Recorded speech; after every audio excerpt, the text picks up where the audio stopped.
Dear participants of Safety GALA, good morning. Welcome to session 2. My name is Clio Vargian Gelibu. I am a lecturer in occupational safety and health and serious operational manager at European University Cyprus. My research interest focused on aging, on the occupational safety management systems, on ergonomics, teleworking, well-being, first responder safety, and occupational safety and health in general. So I have gone through the agenda of Safety GALA, and it is indeed rich in content. I am sure that this event will be successful. However, it is in my privilege to moderate this specific session, since the topics are very interesting and the presenters experience OSH professionals. This session is about the management of the workplace challenges. And what do we mean by workplace challenges? First of all, these challenges are changing during time. This is one of the statements that they already mentioned at the introduction of the conference. Workplace challenges might be related with technological improvement, access to information, changes in the work organization or workforce, and so on. These challenges might be also related with the distribution of the information in terms of health and safety. As we know, a huge amount of information about health and safety is distributed through the internet. It is difficult to decide which information is the correct one or is biased or it's just wrong. Introduction of knowledge platform will be the first presentation from Dr. Ursula. As work is affected by our personal lives and vice versa, Dr. Olha will present OSH challenges during and after war. This is a real experience from the Ukraine colleagues. Our last presentation from Dr. Dargoutzidis will be an introduction of a system for managing OSH compliance in workplace. So let's rethink safety by taking into account these challenges, reassess, redesign, and reshape if necessary. I don't want to steal any more time from this presentation, so let's move on to our first presenter, Dr. Ursula Schiess. Dr. Schiess studies agriculture and graduated as a PhD for applied botany in 1991. From 1990 to 1993, she was working as a project engineer and project leader for remediation of contaminated sites in Germany. In 1993, she went to German Accident Insurance Association for civil and underground engineering, and in the Institution for Statutory Accident Insurance and Prevention in the Construction Industry, VGBAU. During this time, she established the new field of microbiological hazards in different areas of civil engineering, such as remediation of contaminated sites, landfills, and wastewater treatment.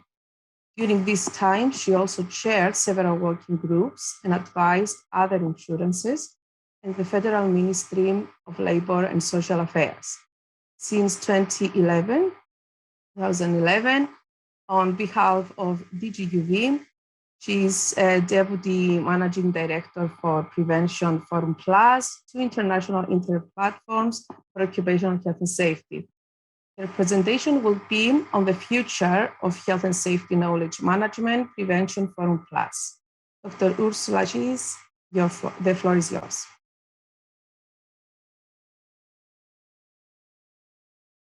Please unmute your mic.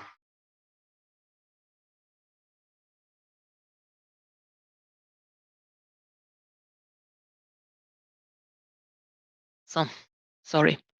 It's always difficult to find the right mouse. Okay, thank you very much for the nice introduction, and dear participants, I'm glad that I have the ability, the opportunity to introduce you our platform, our Prevention Forum Plus platform. The problems we have heard before, also some of the problems are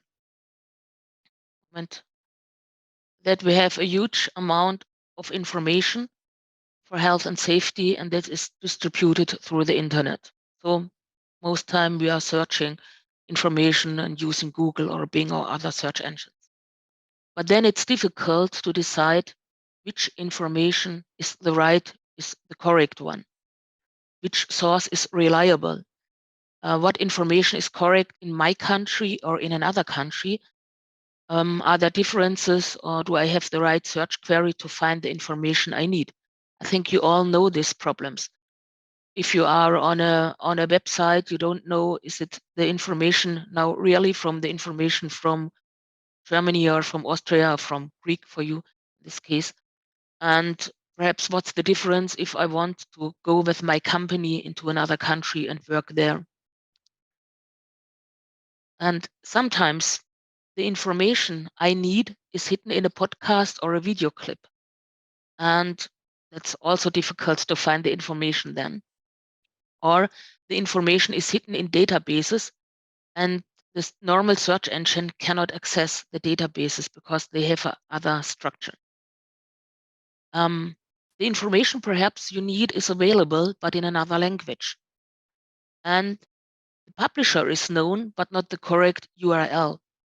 Very often, if there is a campaign or such a thing, there is a new URL, a new website, and perhaps you have then to use Google to search the publisher you want to have in parallel.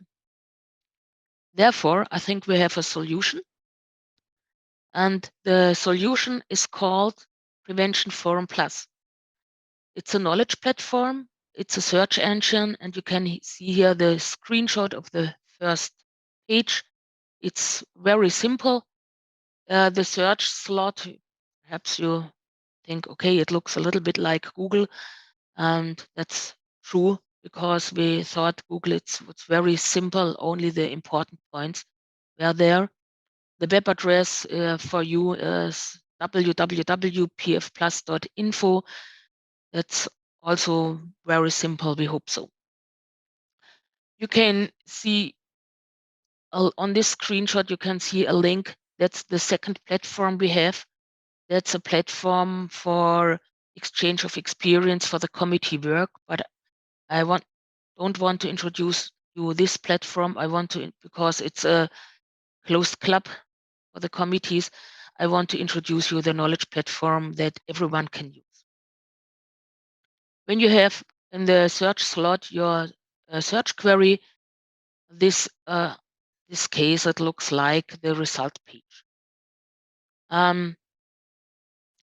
I want to explain you special features you have down. You cannot see it because it's in the modern art. It's the footer, here's the header. This is the left side with the menu and the menu on the right side. And one special feature that's really typical for us, that is that we decide which sources we are searching. That means we don't take private companies. We don't take pages with advertising because we want very great transparency and we want to have the reliability for the sources we have. You also can see each time, each day, the websites we are searching at the moment. That means if we are deleting a page source, you cannot see it anymore. And if you have a new source, you can see it also that day. And for the source, I will mention it later also, we can say this is field of law, and this page, and this is the publisher for this page. It's very important for the next part then. Then also it's on the header. We have meanwhile, eight different menu languages. We started 10 years ago with the language German, English, French, and Italian. Then later on, we put Greek and Spanish. Greek because Cyprus, we also have Cyprus content inside, and Spanish because of the ILO thesaurus. There were Spanish translations. And very new, since the end of last year or the beginning of this year, Russian and Ukrainian language. But that's the language for the menu, not the language of the content. The language of the content is huge more. Then we have special information on the left side, I explained. We have there several facets. The facet field of law is always open. That's I mentioned before. We decide which website we want to search, with which website is reliable. And therefore we say this website has the field of law and you can see it. And so you can say, okay, I'm only interested in the field of law for Germany or for Austria or for Switzerland, and the other one I'm not interested. And also we have the publisher. I mentioned later on the publisher that we also mentioned at the beginning. On the topic, we have the semantic search. The semantic search facet works with an algorithm and displays topics that are frequently related to the search query. On the left side, there's a search query for PPE, and you see the most time equipment is nearby. And little bit less directive or health. And then you can go and click, for example, for health. And you have all the content with PPE and health. And so you can narrow down. On the right side, there's asbestos. There, if you are searching for asbestos, nearby is health, safety, or workers, and then you can narrow down your results. This can change every day because we are searching 24 hours, 7 days a week. What I mentioned before, that the problem is that some of the insurance companies have several websites. And then it's difficult to search because you have to search all these websites in parallel. And this is possible with our search engine. For example, you can here click, for example, for DTUV, that's our umbrella company. And then you search all the websites from DTUV in parallel. Then I talked before, because of the languages, we have different websites, different languages on the websites. That depends on the owner of the website. We have some websites with 12 languages or with 2 or 3 or more languages. Our search engine can recognize which language is on this website, but I have to say, because here is mixed and unknown, it depends also of the structure of the website that we cannot we cannot look that it's better in this way. Then sometimes we have to call them and say, perhaps you can change a little bit.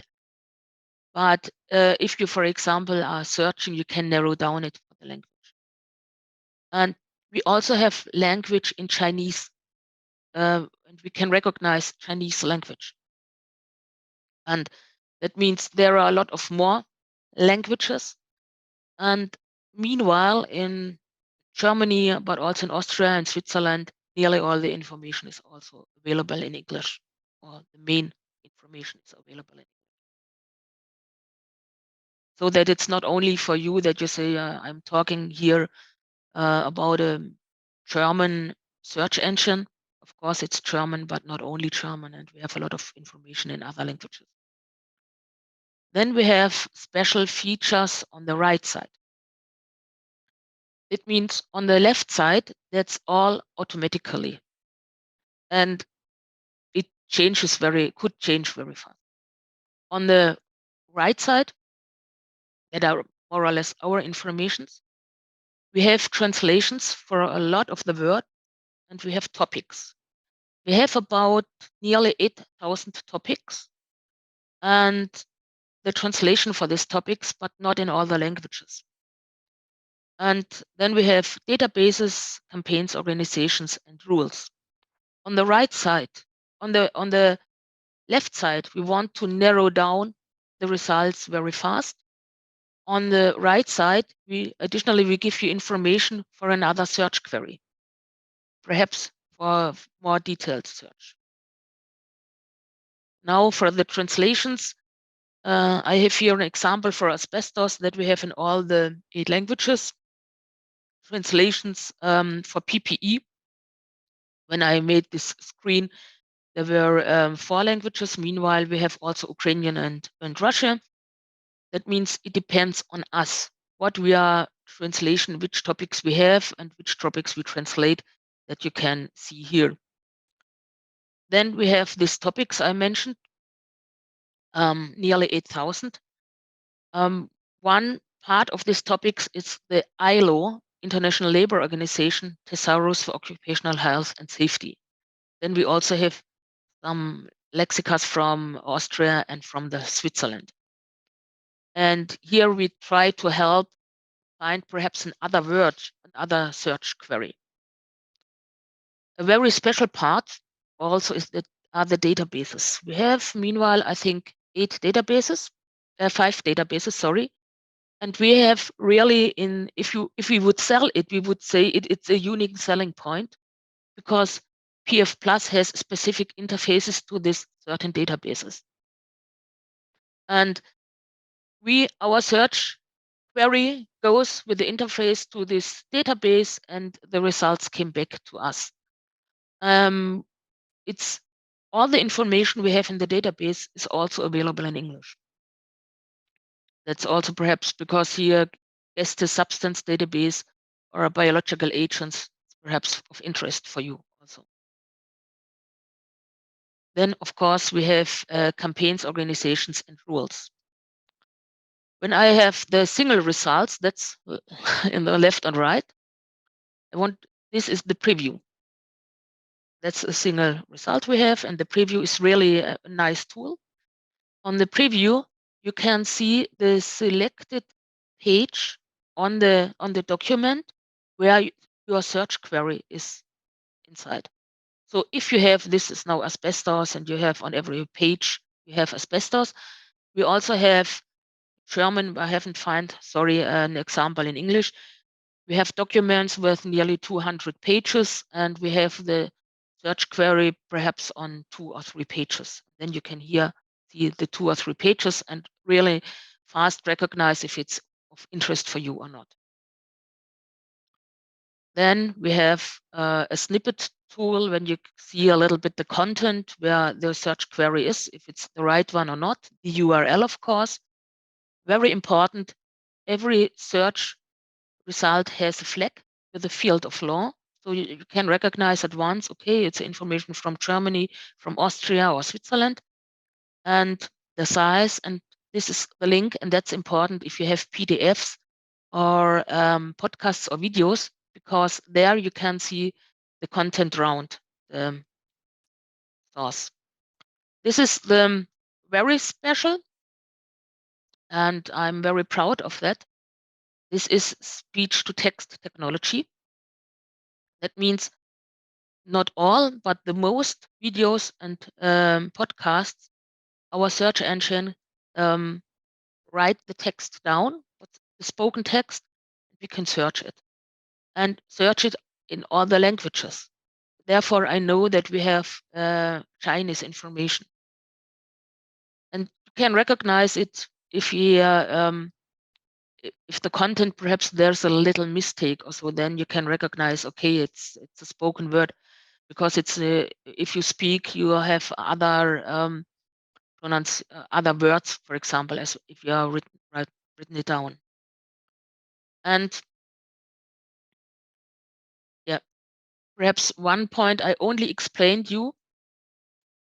I only explained you now if you are not logged in or if you're logged in. We have here 3 dots, and here we have 3 dots. And with these 3 dots, you, for example, can send this information to another one. You can say, I want it in another way. I want it not in the detail. This detail, I want it to have more compact. You can change it a little bit. That means you can register. You have a login. It's for free. And then you also can save your search. Who are the partners until now? The partners from Switzerland is SUVA, the Swiss National Accident Insurance Fund. For Austria is the Austrian Workers' Compensation Board. Then for Italy, it's Paritätisches Komitee im Bauwesen, that's South Tyrol Comitatico Paritetico Edile. And for Germany, it's the German Social Accident Insurance. That's our umbrella association, and they asked us from the BG Bau to manage everything. Then we have the Field of Law for Cyprus, and as associated partner and ILO Thesaurus, because we have got the ILO Thesaurus. Okay, that's very, very short. I only can introduce you to look at this page to test it. And if you have anything, then give us the information. And we would be glad if Greek also would be a partner. Okay, thank you very much. Thank you, Dr. Ursula Schies. A very interesting presentation. Before we move on with our second presenter, if you have any questions for Dr. Ursula, please use the chat room. We'll answer all the questions by the end of the session. In the end of the session, we will have a discussion and mention all the questions. So thank you once again. We will have the discussion by the end. We move on with the second presenter. Second presenter is Dr. Olga Bogdanova. Dr. Bogdanova has a PhD in engineering. She is a co-founder of the European Society of Occupational Safety and Health in Ukraine. She is also a health and safety practitioner for 15 years in manufacturing and oil and gas industries, a project officer in a knowledge management platform, Prevention Forum Plus. The presentation will be Safety and Health at Work During and After Armed Conflicts, Advanced Approaches and Good Practices, the Experience of Ukraine, Introduction of the Guidance supported by ILO. Dr. Olga, the floor is yours. Thank you very much. And could you confirm that you can see my screen and you can hear me? We can see you, and yes, we can see the presentation as well. Yes, thank you very much. So the name of my presentation and safety and health at work during and after armed conflict. And first of all, I wish to all of you never have such awful experience that we had and have currently, yes, in Ukraine. Nevertheless, the main outcome of this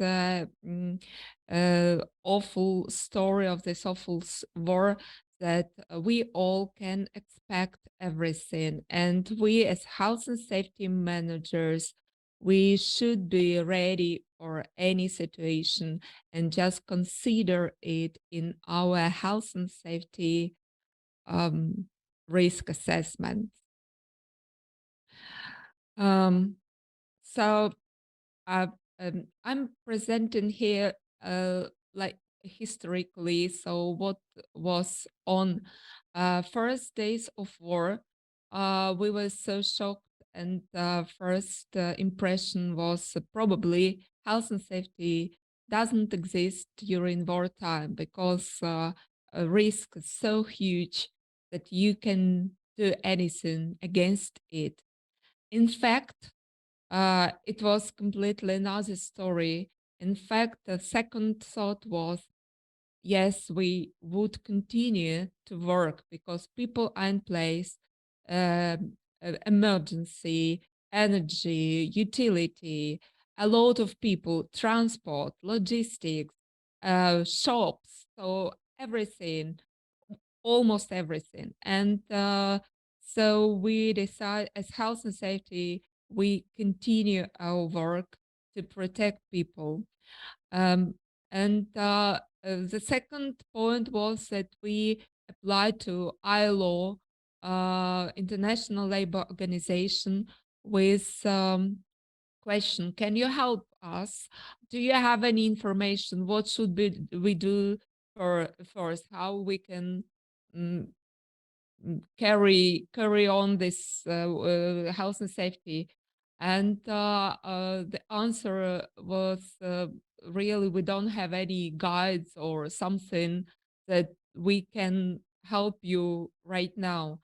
And so we decided with my colleagues, I present them in these pictures because they really um, they are very experienced. Some of them now they serve for army. Some of them they medics and they work um, as medic specialists. And so we decided, well, so we will write our experience. We will write, and hopefully it would be useful for other countries in difficult situations, because unfortunately wars and conflicts are going and going, and our, let's say, awful experience could be useful.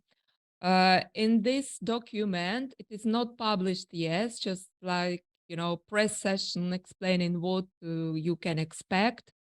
Also, our experience of state labor service is written. For example, our state labor service, they just stop the inspections, but they go with consultancy. It's also was very helpful and very good to Ukrainian society. So inspectorate has been changed for better, let's say, better help rather than just checking and inspecting something. Um, and so, of course, we recorded our experience, but also we identified some realistic approaches how we can save our people.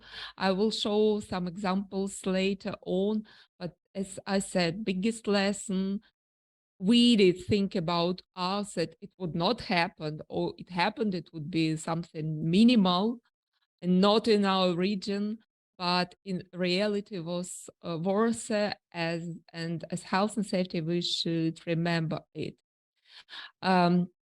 What you can find in our work, actually, I lead Health and Safety Society in Ukraine. There are represented all parts of Ukraine and all industries. So we put together experience of health and safety practitioners from energy department, from social utilities, also our experience from underground health and safety, because our underground was immediately transferred into bomb shelters. And now we understand what should be, beforehand to be ready for any situation. And we can share it. As well, some good things that and very important and psychological risks that we are facing now. And I would say that this work is not something that is written and it's it. So we continue. And if you feel that you can um, help with writing and gathering experience of some dramatic situations. Uh, so you are very welcome to be a ESSER, co-ESSER, because we will continue this work and put together all this experience of extra situation, extra emergency situation. So we also put together accidents and the main causes of accidents at work during war, how martial law impacted on health and safety, And also, it's a very important how our enterprises were relocated and how we control contractors. And just as an example, it is side of our state labor service, and you can see how how friendly it looks, and it looks exactly why, because in time of war, people want something, bright and supportive, rather than also something very strong and strict. It's also our experience. So some examples that I promised, they are also highlighted in our document. At which changes were in our nowadays. So it's the picture of normal gas oil enterprise, but look how operator looks now in times of war. It wears almost military. It's a Kharkiv region, heavily bombed, and it looks like military. But they need to work. They need to produce gas because we all need fuel, and continue to work. Training, how training will change. So training uh, during hostilities, as it was before, something outside. Now it is also our experience that we continue with all the training, but in bomb shelters, for example. So people, even more than before, they want to have new information. They want to think about future, and it is something that we didn't expect, how people want to think about better times. Also, there are some changes in design of shelters. Also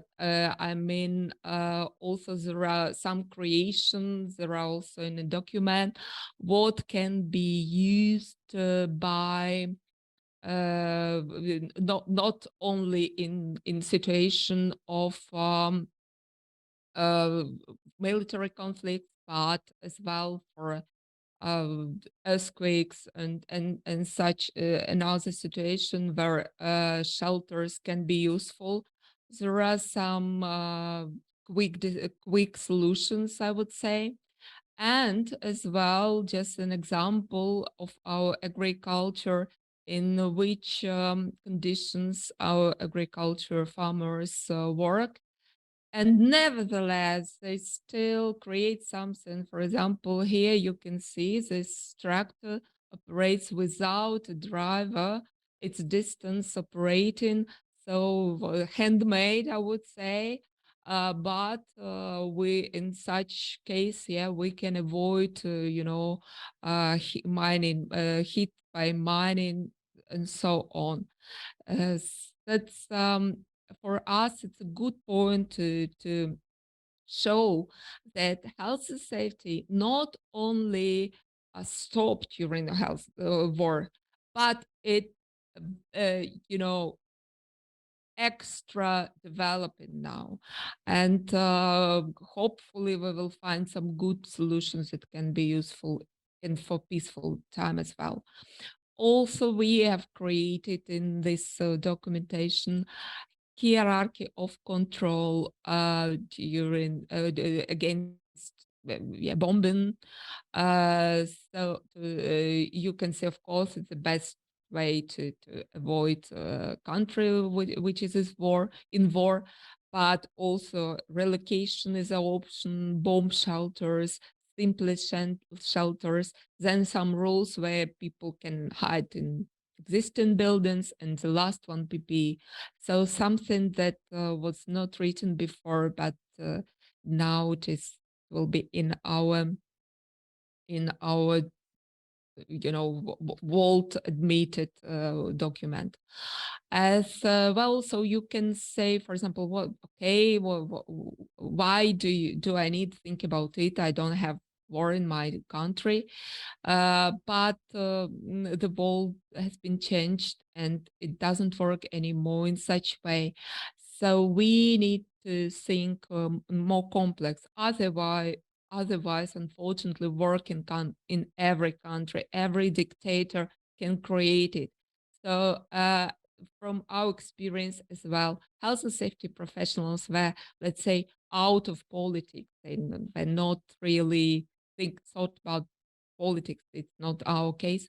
But now we think we as people who care about people, health and lives, we should in the first line stay against any military aggression. As fast we start saying something against, as fast it can help stop it.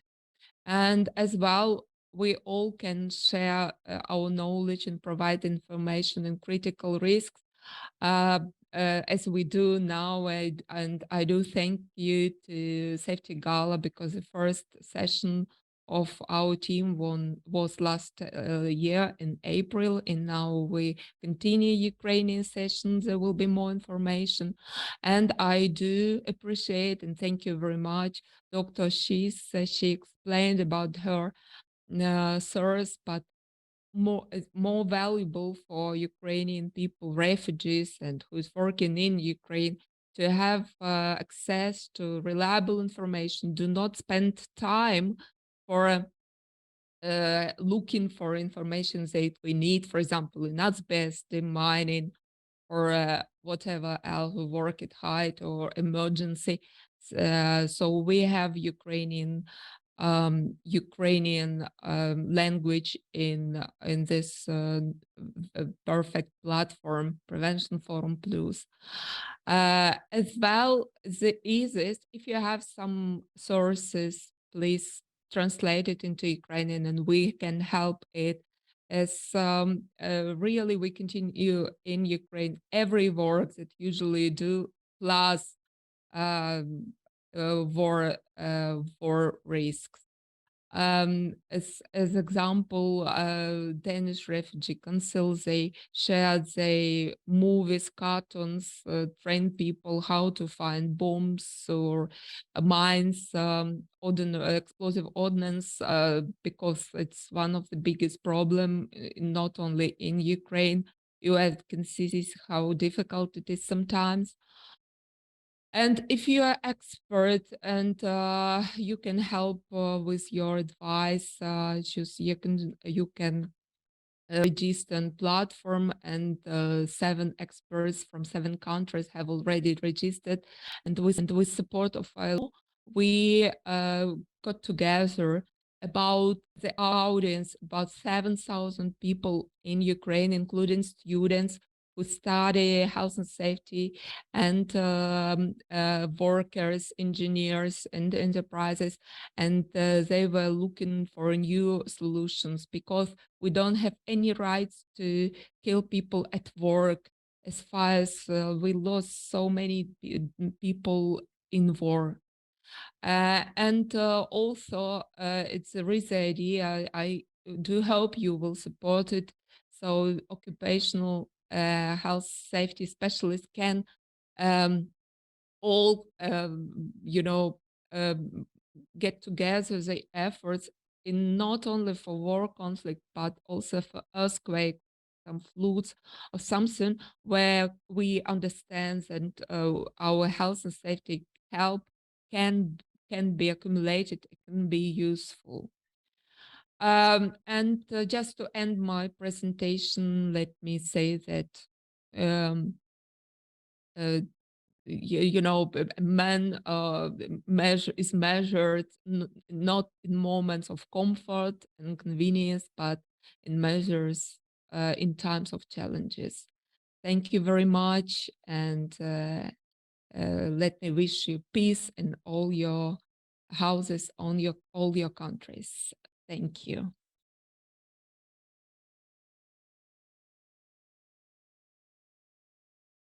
Dr. Olha, thank you.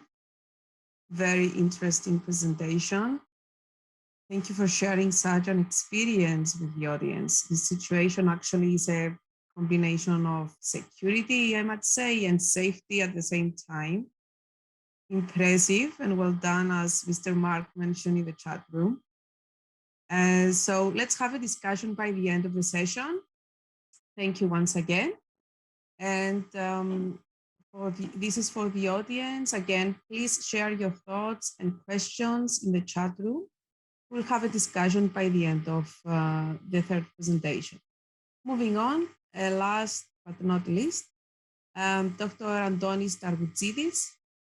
Dr. Targoutsidis is a mechanical engineer. He has a Master of Business Administration and a PhD in Economics. His current position is Planning Manager and Researcher in LMEI since 2002, Adjunct Professor in Open University of Cyprus, Risk Management since 2018. His research and teaching appointments include Aristotle University of Thessaloniki, International Hellenic University, University of Thessaloniki.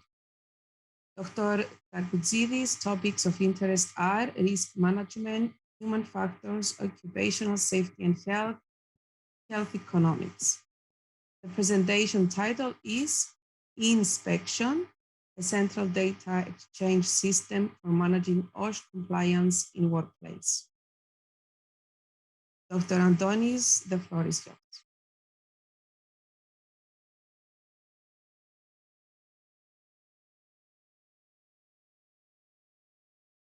Okay, so in this presentation, I will try to present a system that we are building in ELNIA, we're developing for several years now, which is about exchange of data for managing compliance, occupational safety and health in workplaces.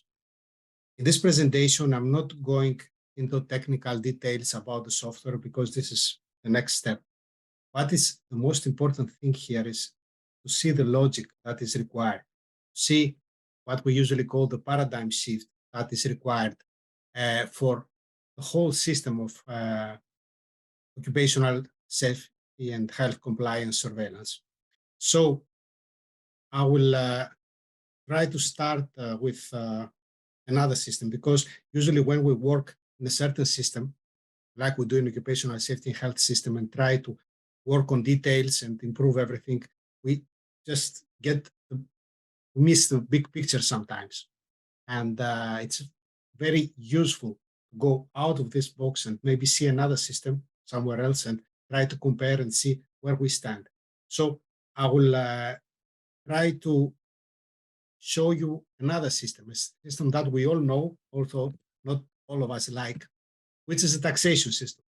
So seeing it from outside, can you imagine a taxation system where each one of us taxpayers has to find the laws, taxation law, and translate it, each one to their own cases, and see what applies to them alone, and then calculate their own taxes themselves, pay their own taxes, and then wait for 5 or 10 years to be on site inspected for the taxes?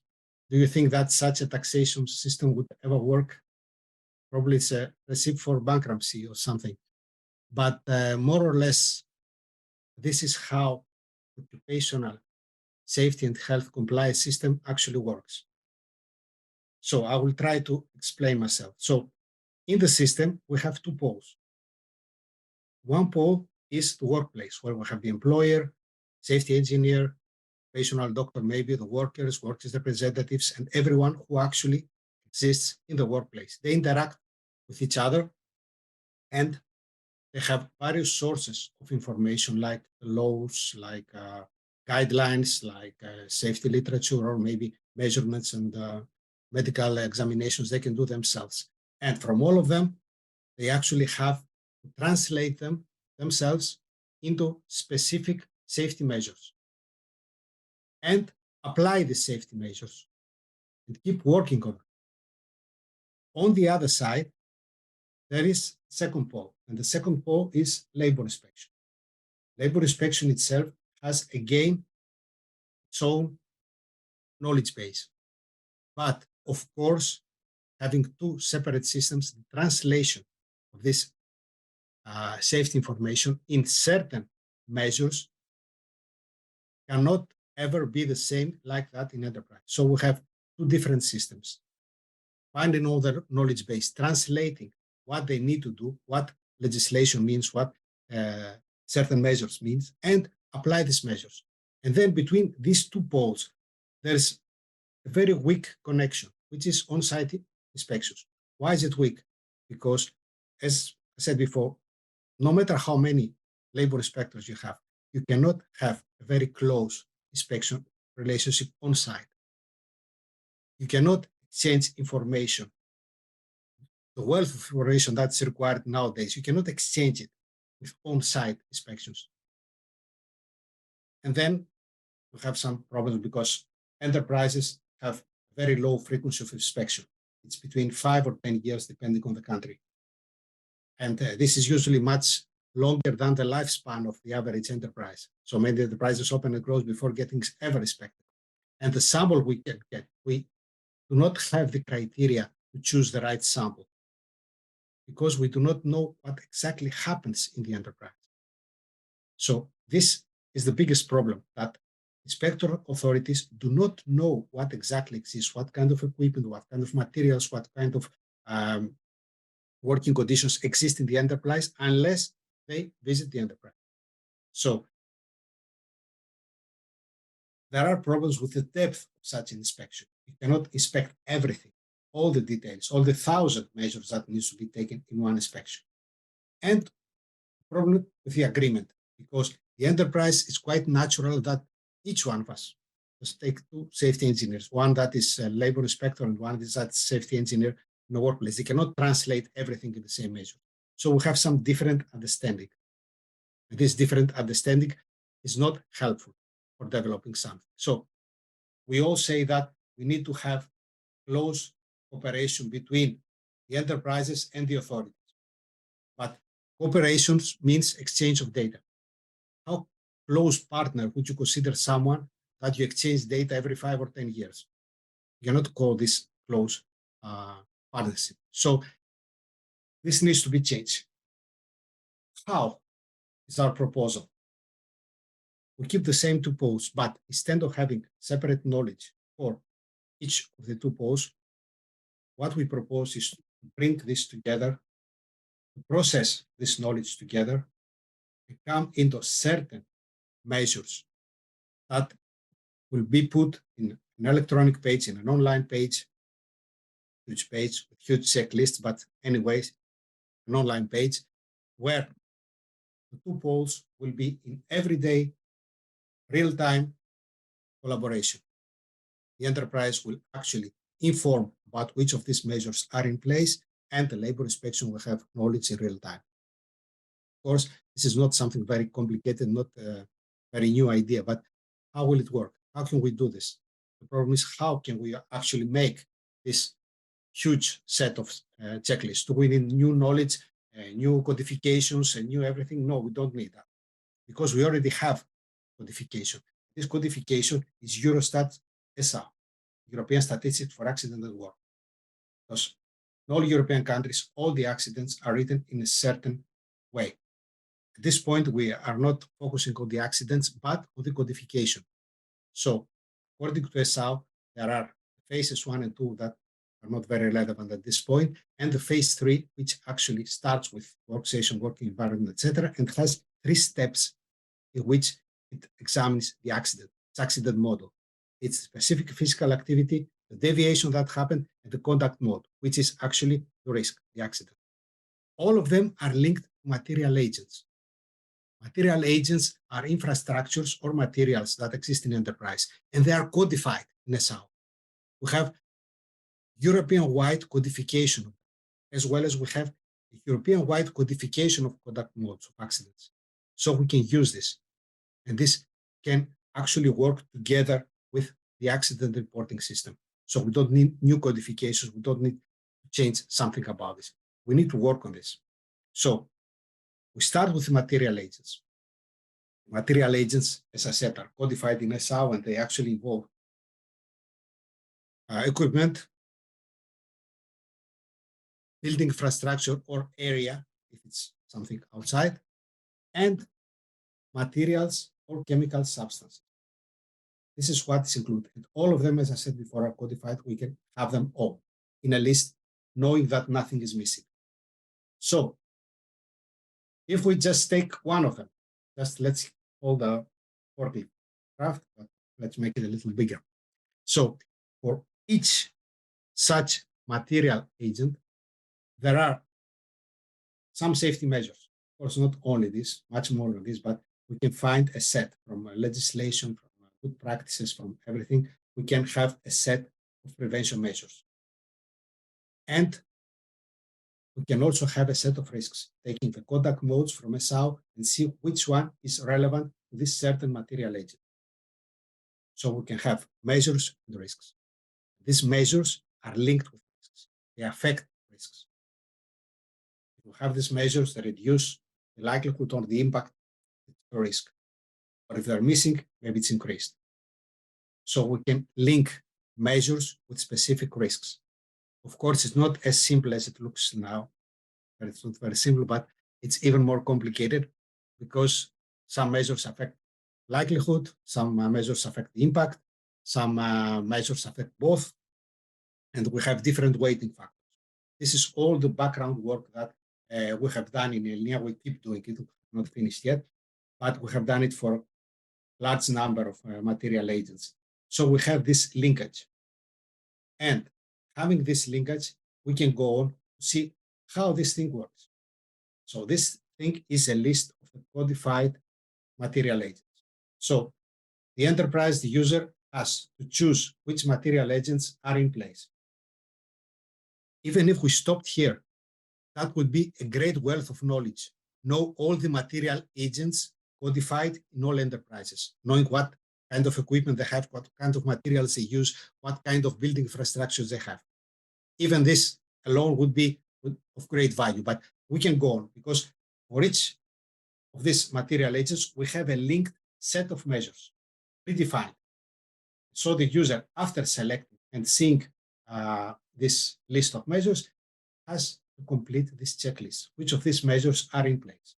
And this is all that the enterprise has to do. The system from behind has, as we said before, the risks and the linkage. It can actually calculate the risks or the missing measures everywhere. So how this whole system works, the large picture. So we have labor inspection having to inspect very many different workplaces. If all these workplaces complete this lists of their material agents and the measures they have for each one of them, it would be of no use to having the labor inspector to actually go electronically and check each one of them. No, it's not the way that a reasonable system would work. For the system, all of these checklists, all of these enterprises are just data sets like this of material agents and risks and what measures are in place. So the system can actually itself, by its own routines, locate where there is a problem with the material agent, where there's a problem with a risk that is very high, where there's a problem with a measure that needs to be taken, or whether there's a problem with a whole enterprise, and actually inform automatically the inspector, because this system is not here to replace on-site inspections. We don't replace on-site inspections. It's a wealth that we cannot miss, but it's something that can drive the labor inspections. So somebody will go where it's required, knowing what it's missing, to check certain things that are known in advance. That's much different than going in an enterprise which looks like dangerous and I don't know what I'm going to find in there. So this is how the system works, automatically informing alerts. So the user, the labor inspector, sees the alerts and actually acts. Moreover, since we use the SAO, this system can integrate online incident reporting. Why? Because we have all the material agents. So for any accident, we have to choose in which of the existing material agents it happened. So we have the risks related to this. So then we just choose what happened, and automatically we have measures that were missing that affect this certain accident. And many more things. Now, one thing that we found through this analysis, and it's very important because I mention it because it also needs a different new paradigm for managing compliance and managing safety in workplaces, is the value of the measure. The measures, according to the legislation, are binary. They are in place, you're compliant with the law, or they're not in place and you're not compliant with the law. So it's not an important or a less important measure. They're all the same. They're all accepted as the same, no matter their impact. Having this new paradigm, having this analysis, we can actually see what's the value of a measure, what's the priority of a measure, which measures are more important and need to be prioritized compared to others, because we cannot assume that everyone will follow all the measures that could ever exist. So what defines the value of a measure? Of course, the first thing that comes to mind is how much it reduces risk, likelihood or the impact and the overall risk. This is the first thing. But there are also further factors, like how many risks does it apply to? You can have a horizontal measure, like training, for example, like signage or something, that affects many risks. Maybe the impact on each individual risk is smaller, but when it goes to 10 risks, then the impact and the importance of this measure is much bigger. Another issue is how large risks does it affect? You can have a measure that actually extinguishes a minor risk, or a measure that significantly reduces huge risk.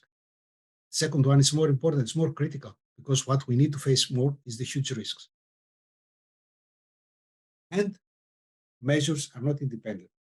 They could be complementary or alternative to each other or combined to each other. All of this can be examined only when we have a holistic approach to safety, seeing all things together, not each measure separately if it's there or not. And this is not something that we can do intuitively easy. It needs to be supported by a certain structure and probably by some sort of software, this or any other. So, complete with this presentation, what are the possibilities from having such a system? First of all, for the enterprises will have a clear and specific ex-ante compliance requirement, exactly what measures I need to take. Not measures like avoid contact with spinning measures, like having stable guard or having an interlock guard or something like this, specific measures. And they know what exactly they need to do. Before they're inspected, they know exactly what they will be inspected for, what were the measures they should take, and which is the method that they will be inspected. And they know they can actually update everything in real time. You can change the measures every time, not every 5 years. You can have the information, update it, and you can benchmark yourself. When you have all information from all enterprises, you can see where you stand with the others, if the others have similar measures or not.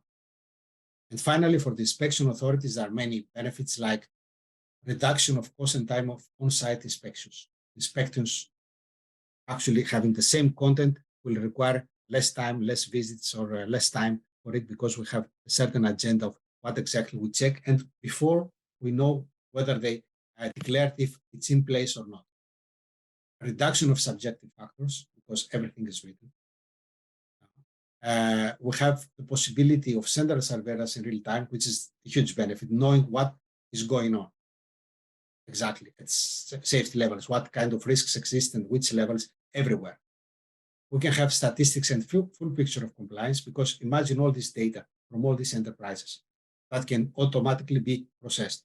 And we can have new campaigns of what measures are missing, where we need to focus more, or maybe we could even arrange the insurance premium not according to accidents, as it usually happens, but according to safety, according to a safety score that is the same for all enterprises.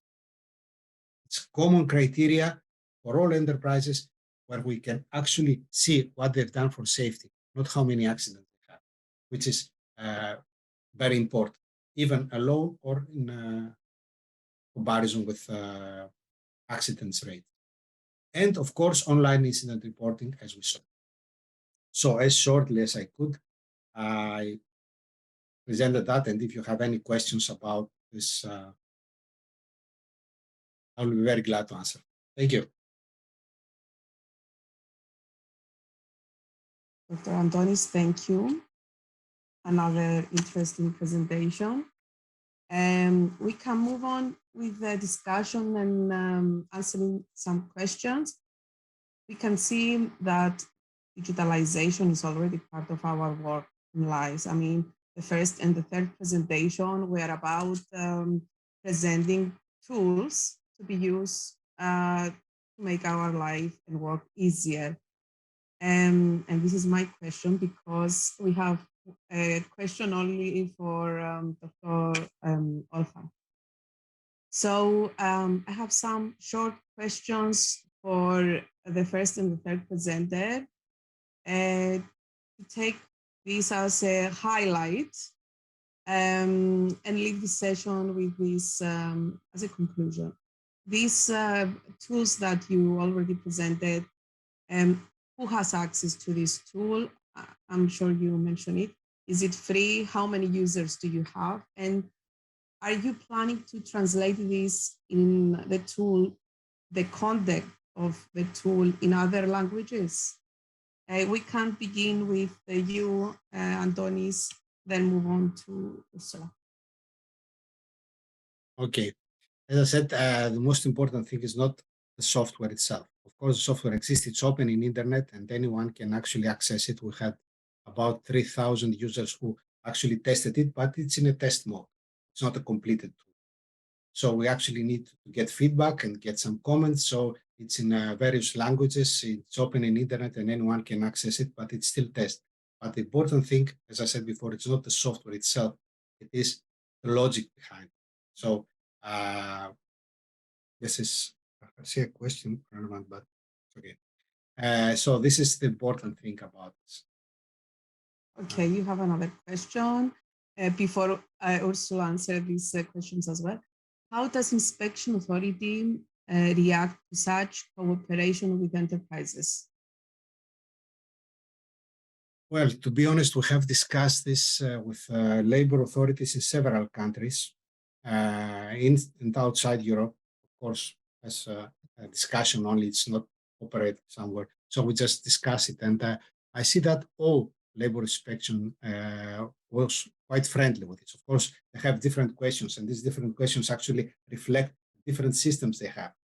But I never saw, to be honest, that labor inspection authority that was hostile or negative against it, because I believe that we can all see that we need to move to such a direction, maybe not this direction exactly, but such a direction, because we cannot actually go on with on-site labor inspection without having knowledge. We need to exchange knowledge. Nowadays, we cannot have a system that doesn't work with exchange of knowledge and data. So everyone was friendly so far. Great. Dr. Ursula, do you want to answer? The first question was about the tool, who has access to the tool, is it free, how many users do you have, and if you are planning to translate it, because you mentioned there is a translation at the beginning, but not in the content of the tool. Okay, thank you very much. The platform is for free. You can use it. It's not necessary for registration. You can use it where you want, all over the world. If you like, for registration, you have a little bit more features. That's all. You can save your search request if you have to narrow down with the facets. Perhaps it's then okay or better if you have saved the search. The users, we don't know exactly. We could know the registration, but we have about several thousands who are using it, but of course some are using it and then for several weeks don't use it, and then again, because we give the information what the insurance companies have. That means we don't we create the information that's on the right side. That's with the translation. You think we have a discussion that we have the ability in future to translate the information that's inside. But that's a great point of reliability. because it's not sure if we have AI and we have really good working translation machines, but it's not sure if the translation then is really reliable. Therefore, we don't want at the moment to translate it with our machine, because then we have it's our problem then if something is not okay. But I think in future it will come. Very nice. And the last question so far. So last call for questions. Miss Emilia Petkovska mentioned hope never be at work, but even under climatic changes, we have to be ready to act under abnormal conditions in emergency. Thank you for sharing. This is for Dr. Olha. So do you think a good occupational health and safety management system will handle this kind of challenge? We are talking about war, so we have to deal with security and safety at the same time. How we can be prepared to face such a challenge? Dr. Orhan? Yes. So first of all, from our experience, we had in our risk assessment something like war conflict or conflict that can happen, but the problem was that we didn't expect how big it could be, how giant could be. Consequences. For example, when we talk about evacuation, so we understood that it could be you take your luggage and you take your tram, and then you go out. But in reality, it was, no trams, no mass of people, and they created, of course, another dangers, just to be killed in this crowd. And as well with roads, as when you consider road, you take your car and go evacuate somewhere, but in reality, roads were sometimes were completely damaged, and wheels couldn't move, or they were completely, heated by the ground. So the idea is, when you make your risk assessment, always you will find managers or people, advisors. They could say, "Oh, it would never happen." So don't listen, never more. Just put into your risk assessment scenarios that you can even imagine, and you can now rely on experience of other countries. Actually, I just heard last week the same from Turkey, our health and safety colleagues. We understood, we are from earthquake region. We knew about earthquake. It could happen. But we didn't expect how big could be how this could be buildings destroyed, how huge can be this demolition. And so that is what I would like to share. Thank you. Very nice, thank you. So we must be prepared for anything, absolutely anything, at least scenarios that we can think of might happen. Reactive is not a choice. For safety, we need prevention here. So let's take this as a conclusion of this session. And thank you for being with us. Thank you. Thanks to the presenters, and thank you for the audience for being here. Session number 3 is about digitalization and AI implications challenging OSH. And this is a 1:15, so you can have a break now, and we will see you in a few minutes. Thank you, everyone, for being here. Okay, thank you. Bye. Thank you. Bye. Bye.